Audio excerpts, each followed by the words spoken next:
Friends, మీరు చూస్తున్న థంబ్నెయిల్ని different type of స్టైల్స్లో ఎలా ఎడిట్ చేయాలనేది నేను మీకు ఈ వీడియోలో క్లియర్గా చెప్తాను. జస్ట్ ఏం లేదు, మనం యూజ్ చేసే థంబ్నెయిల్ అయినా పర్లేదు, మనకి ఏదైనా క్లయింట్స్ ఇచ్చిన థంబ్నెయిల్ని మనం మోడిఫికేషన్ చేసుకోవడానికి ఇది best and one of the best option. So అందుకోసమని నేను ఈ వీడియో అయితే చేస్తాను. లేట్ చేయకుండా వీడియోని అయితే స్టార్ట్ చేసేద్దాం. ఇక ఫ్రెండ్స్, ఇంతవరకు మీరు కనుక మన ఛానల్ సబ్స్క్రైబ్ చేయనట్లయితే రెడ్ కలర్ సబ్స్క్రైబ్ బటన్ మీద క్లిక్ చేసుకుని మన ఛానల్ సబ్స్క్రైబ్ చేయండి. పక్కన వచ్చిన బెల్ ఐకాన్ యాక్టివేట్ చేయడం ద్వారా నేను ఏ వీడియో పెట్టినా సరే మీ మొబైల్కి నోటిఫికేషన్ అయితే వస్తుందన్నమాట. ముందుగా ఆటోడెస్క్ అనే యాప్ని ఓపెన్ చేయండి. ఓపెన్ చేసేసి ఇక్కడ న్యూ స్కెచ్లోకి వెళ్ళి సైజ్ వచ్చేసి 2560 అండ్ 1440 అయితే ఇచ్చేసాను. మీకు కావాలంటే థంబ్నెయిల్ సైజులో ఇచ్చేసుకున్నా పర్లేదు. నేను 2 కిలో చేస్తున్నాను కాబట్టి అదేవిధంగా నాకు కావాల్సిన ఏవైతే ఇమేజెస్ ఉన్నాయో వాటన్నిటిని ఇంపోర్ట్ చేసేసుకొని నేను బ్యాక్గ్రౌండ్ అయితే రిమూవ్ అయితే చేసేసుకున్నాను. మీరు కావాలి అంటే బ్యాక్గ్రౌండ్ కూడా మీరు రిమూవ్ అయితే ఏదైనా యాప్స్ యూజ్ చేసేసి రిమూవ్ చేసుకోవచ్చు. సో ఇప్పుడు నేను నాకు కావాల్సిన బ్యాక్గ్రౌండ్ క్రియేట్ చేస్తాను. ఫస్ట్ నేను ఒక బ్యాక్గ్రౌండ్ అయితే సెలెక్ట్ చేసేసుకొని ఆ బ్యాక్గ్రౌండ్ తగినట్టుగా నేనైతే మోడిఫికేషన్స్ అయితే చేసుకుంటాను. సో ఈ లేయర్ని సెలెక్ట్ చేసేసుకున్నాను. ఇంకా ట్రాన్స్ఫార్మ్లోకి వెళ్ళి ఇక్కడ ఇన్వర్ట్ అని మీద ఆప్షన్ ఉంటుంది. సో ఆ ఇన్వర్ట్ మీద క్లిక్ చేసేసి నేను డిఫరెంట్ టైప్ ఆఫ్ డైరెక్షన్లోకి మూవ్ అయితే చేసేసుకోవచ్చు. మిర్రర్ టైప్లో ఫ్లిప్ హారిజంటల్ లాగా చేసేసుకున్నాను. సేమ్ అదేవిధంగా మిగతా బ్యాక్గ్రౌండ్స్ ఉంటాయి చూసావా, అంటే మిగతా పిఎన్జీస్ని కూడా సెలెక్ట్ చేసేసుకున్నాను.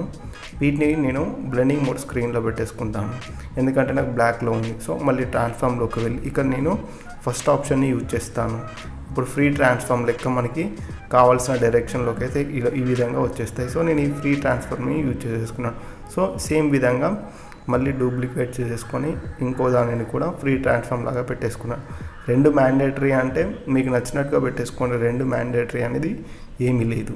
సో నేను ఒక విధంగానైతే బ్యాక్గ్రౌండ్ అయితే బ్యాక్డ్రాప్లో క్రియేట్ అయితే చేసేసుకున్నాను. సో ఇప్పుడు నాకు బ్యాక్గ్రౌండ్ అయితే క్రియేట్ అయిపోయింది. సో దీనికి అనుగుణంగా అన్ని లైటింగ్స్ అన్నీ పర్ఫెక్ట్గా ఉండాలి. దానికోసం నేను వీటి యొక్క ఓపాసిటీని కొంచెం వరకు అయితే తగ్గించేసేసుకున్నాను. ఇప్పుడు మళ్ళీ ఇంకొక బ్యాక్గ్రౌండ్ అయితే తీసేసుకున్నాను, ఎందుకంటే నార్మల్గా ఆ వెనకాల బ్యాక్గ్రౌండ్ అనేది గ్రే కలర్లో ఉంది. సో ఈ విధంగా మనకు ఉంటే చూడడానికి లుకింగ్, అలాగే మీద ఏదైనా లైటింగ్స్ ఎఫెక్ట్ ఇచ్చినప్పుడు పర్ఫెక్ట్గా అనిపిస్తుంది నాకు ఉద్దేశంతో ఇలా పెట్టుకున్నాను. మళ్ళీ ఈ డార్క్నెస్ కోసం ఒక బ్లాక్ ఫిల్ లేయర్ని అయితే తీసేసుకున్నాను. ఇక్కడ ఫిల్ కలర్లోకి బ్లాక్ ఫిల్ లేయర్ని తీసేసుకున్నాను. ఇక దీని ఒపాసిటీ చాలా వరకు తగ్గించేసేసాను, ఎందుకంటే ఈ బ్యాక్గ్రౌండ్ అనేది వెనకాల పర్ఫెక్ట్గా ఉన్నట్టు కనిపిస్తుంది. అదేవిధంగా లైటింగ్ అనేది ఈజీగా ఉంటుంది. ఇప్పుడు మన టెంపరేచర్ లైటింగ్ ఎలా పడుతుందో అలా కనిపినట్టు కనిపిస్తుంది. సో 2 లేయర్ని డూప్లికేట్ అయితే చేసేసుకుంటాను. ఒకటి మీద పెట్టేస్తాను, ఒకటి కింద ఉండనిస్తాను, ఒకటి కలర్లో పెట్టేస్తాను. మీద అయితే లేయర్ ఉందో దాన్ని స్క్రీన్ బ్లెండింగ్ మోడ్ స్క్రీన్లో పెట్టేసుకోండి. అప్పుడు నాకు పర్ఫెక్ట్గా లైటింగ్స్ అలాగే విజన్ ప్రోలో ఎలా అయితే ఉన్నాయో అలా కనిపిస్తుంది. అలాగే ఆ పర్సన్ ఏదైతే ఉందో ఆ పర్సన్ సోషల్ హ్యాండిల్స్ కానీ మీకు ఏదైనా కావాలంటే వాటిని కూడా ఇంపోర్ట్ చేసేసుకొని ఇక్కడ ఫ్రీ ట్రాన్స్ఫార్మ్ ద్వారా మీకు నచ్చిన విధంగానైతే పెట్టేసుకోవచ్చు. ఇది ఆప్షనల్, మీకు కావాలంటే పెట్టేసుకోండి, లేదంటే వదిలేసేయండి. ఎప్పుడైనా వైట్ బ్యాక్గ్రౌండ్ ఉన్నప్పుడు స్క్రీన్లో పెట్టేసుకుంటే ఈజీగా ఉంటుంది. సేమ్ అదేవిధంగా ఇంకొక ఇమేజ్ కూడా నేను అదే విధంగా అయితే చేసి చూపిస్తాను. సో ఈ రెండింటిని నేను స్క్రీన్ మోడ్లో పెట్టేసి నాకు కావాల్సిన బ్రైట్నెస్ కోసం అనేది ఒపాసిటీని అయితే తగ్గించేసేసుకున్నాను ఈ 2 లేయర్స్కి.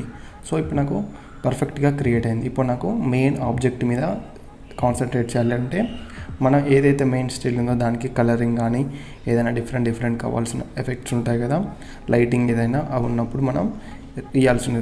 సో దానికోసం నేను కలర్ అడ్జస్ట్మెంట్ అయితే చేసేస్తాను. మీకు కలర్ అడ్జస్ట్మెంట్ లైట్ రూమ్లో కావాలి అంటే చేసేసుకోండి, బట్ అది బ్యాక్గ్రౌండ్ రిమూవ్ చేసేసే ముందు చేసుకుంటే సూపర్గా ఉంటుంది. సో నాకు లిటిల్ బిట్ కలర్ కాబట్టి నేను కలర్ బ్యాలెన్స్లోనే చేసేసుకున్నాను. సో కలర్ బ్యాలెన్స్ అయిపోయింది. ఇప్పుడు నేను నెక్స్ట్ ఒక బ్రష్ని అయితే తీసేసుకుంటున్నాను. ఎందుకోసం అంటే మీద నాకు గ్లో లైటింగ్ ఎఫెక్ట్ రావాలి, దానికోసం డిజైనర్ పెన్సిల్ని అయితే బ్రష్ని సెలెక్ట్ చేసేసుకున్నాను. ఇక్కడ కలర్ వచ్చేసి నేను చూపించిన కలర్ని తీసేసుకోండి, ఎందుకంటే బ్యాక్గ్రౌండ్కి తగినట్టు ఉంటుంది కాబట్టి నేను చూపించిన కలర్ని తీసేసుకోండి. ఇక్కడ లైట్ ఈ కలర్లో పెట్టేసుకోండి, ఎందుకంటే ఇది మనకి బ్యాక్ నుంచి రిమ్ లైట్ వచ్చినట్టు కనిపిస్తుంది. సో దీన్ని అయితే పెట్టేసుకున్నాను. ఇప్పుడు దీని యొక్క బ్లెండింగ్ మోడ్ ఉంటుంది కదా, బ్లెండింగ్ మోడ్ అనేది మనం చేంజ్ చేసేసుకోవాలి. ఇప్పుడు మన లేయర్ తీసుకున్న లేయర్ని సెలెక్ట్ చేసుకొని బ్లెండింగ్ మోడ్ కలర్ డౌజన్ అయితే పెట్టేసుకోండి. అప్పుడు మనకి పర్ఫెక్ట్గా లైటింగ్ అనేది మన ఎక్కడైతే చేస్తున్నామో అక్కడ పర్ఫెక్ట్ రిమ్ లైటింగ్ అయితే వచ్చేస్తుంది. సో నేను ఆ విధంగా ఇక్కడ రిమ్ లైట్ని అయితే స్పీడ్ మోడ్లో అయితే చేసి చూపిస్తాను.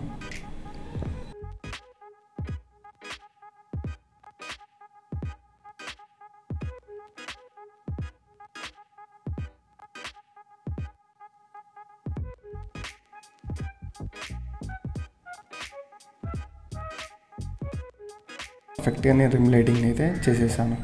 సో ఇప్పుడు మనకి రిమ్ లైటింగ్ వచ్చేసింది. కాకపోతే వెనకాల లైటింగ్ పడినట్టు కనిపించాలి. దానికోసం ఒక న్యూ లేయర్ని అయితే తీసేసుకొని ఇక్కడ సాఫ్ట్ ఎయిర్ బ్రష్ని అయితే సెలెక్ట్ చేసేసుకోండి. ఎందుకంటే అది మాన్యువల్గా లైటింగ్ పడినట్టు కనిపించడానికి కోసం. సో సాఫ్ట్ ఎయిర్ బ్రష్ని సెలెక్ట్ చేసుకొని ఇలా నార్మల్గా ఇలా లైటింగ్ బ్రష్ని అయితే చేస్తున్నాను. అప్పుడు మనకి వెనకాల లైట్ అనేది క్రియేట్ అయినట్టు కనిపిస్తుంది కదా. సో దానికోసం నేను ఎయిర్ బ్రష్ని సెలెక్ట్ చేసుకొని ఈ విధంగా లైటింగ్ అయితే ఇచ్చేసాను. వెనకాల బ్యాక్గ్రౌండ్ మొత్తం వేరే వరల్డ్లో ఉన్నట్టు కనిపించేస్తుంది. సో అదేవిధంగా మనకి మొబైల్ థీమ్లో ఉన్నట్టు కనిపించాలని పెట్టాను. నెక్స్ట్ మళ్ళీ వైట్ కలర్ సెట్ చేసేసుకొని ఇంకో న్యూ లేయర్ తీసేసుకొని దీనికి ఓన్లీ బ్యాక్ సైడ్లోనే వైట్ కలర్ అయితే అప్లై అయితే చేస్తాను. ఇది చేసిన తర్వాత డిఫరెంట్ బ్లెండింగ్ మోడ్లో పెట్టినప్పుడు మీకు ఏం చేశాను అనేది ఈజీగా అర్థమవుతుంది. సో ఇక్కడ వరకు నాకు వైట్ కలర్ అనేది నేను పెట్టేశాను. సో ఇప్పుడు నేను వీటి యొక్క బ్లెండింగ్ మోడ్ అనేది చేంజ్ చేస్తాను. ఇప్పుడు నార్మల్గా బ్లెండింగ్ మోడ్ని ఓవర్లేలో పెట్టేసాను. నాకు డిఫరెంట్గా అనిపించేస్తుంది. సాఫ్ట్ లైట్లో పెడితే మనకు డిఫరెంట్ ఆస్పెక్ట్స్లోనైతే ఈజీగా కనబడుతుంది.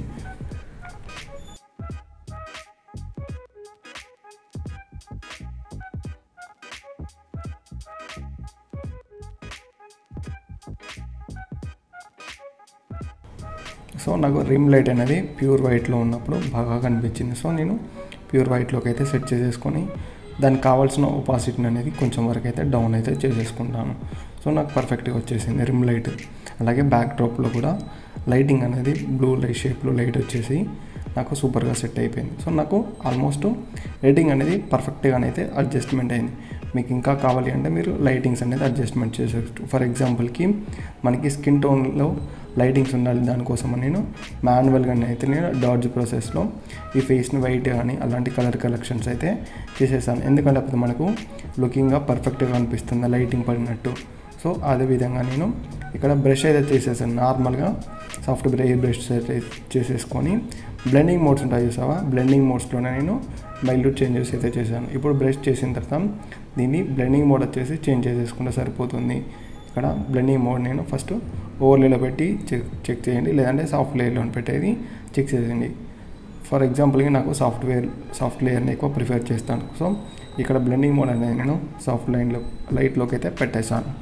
సో నాకు ఇక్కడ అంతా ఆల్మోస్ట్ అయితే సెట్ అయిపోయింది. ఇప్పుడు మనం పెండింగ్ అలా టెక్స్ట్ పార్ట్కి నేను నార్మల్గా ఒక టెక్స్ట్ ఫాంట్ అయితే సెలెక్ట్ అయితే చేసేసుకుంటాను.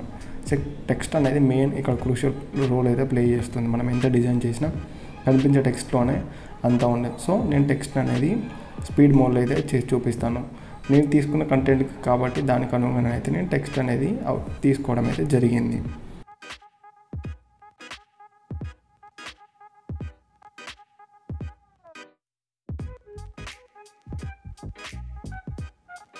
ఇప్పుడు నాకు టెక్స్ట్ అంతా రెడీ అయిపోయింది. వీటన్నిటిని ఎక్కడ పెట్టాలనే దానికోసం జస్ట్ ఏదైతే లేయర్ ఉంటుందో ఆ లేయర్ని సెలెక్ట్ చేసుకొని మిగతా అంటే ఆ లేయర్ని మనం కావాల్సిన ప్లేస్లోకి అడ్జస్ట్మెంట్ అయితే చేసేసుకోవచ్చు. సపోజ్ ట్రాన్స్ఫార్మ్లోకి వెళ్ళి మనకు ఆ ఇమేజ్ ఎక్కడైతే కావాలో అక్కడ కార్నర్లోకి పెట్టేసేయండి.